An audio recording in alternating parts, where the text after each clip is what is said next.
à Monsieur Jules M., un chevreuil de la Louisiane. Quand un voile brumeux enveloppe lutèce, quand mon front obscurci s'incline de tristesse, comme un arbuste frêle où soupire le vent, ainsi que par l'instinct ami, je vais souvent, longeant les boulevards jusqu'au jardin des plantes. Là, les heures d'exil, pour moi, coulent moins lentes.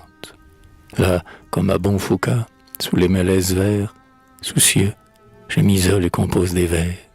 Et, tout en relisant Brown Sainte-Beuve, j'erre par la pensée au désert du vieux fleuve.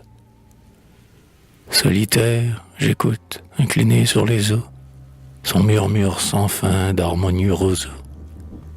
Ces bruits mystérieux des lianes plaintives, des longs cyprès voilés qui pleurent sur ses rives.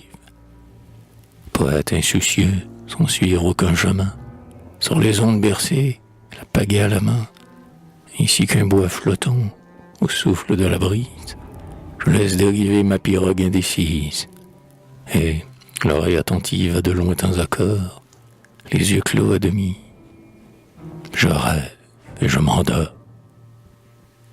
Et puis, quand au couchant un dernier rayon brille, quand du rien en jardin on va fermer la grille, avant que de partir, d'un signe, d'un coup d'œil, d'un geste ami, je vais saluer le chevreuil, innocent orphelin que le destin condamne à vivre, comme moi, loin de la Louisiane, loin des vierges forêts du vieux Michissippi.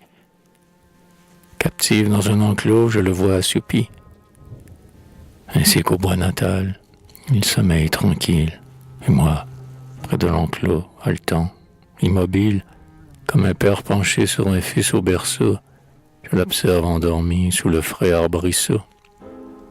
Moi, que ne puis-je, hélas, exilé solitaire, paisible à son côté, m'étendre sur la terre, et calme, insoucieux, sommeillant comme lui, un instant déposer le poids d'un long ennui.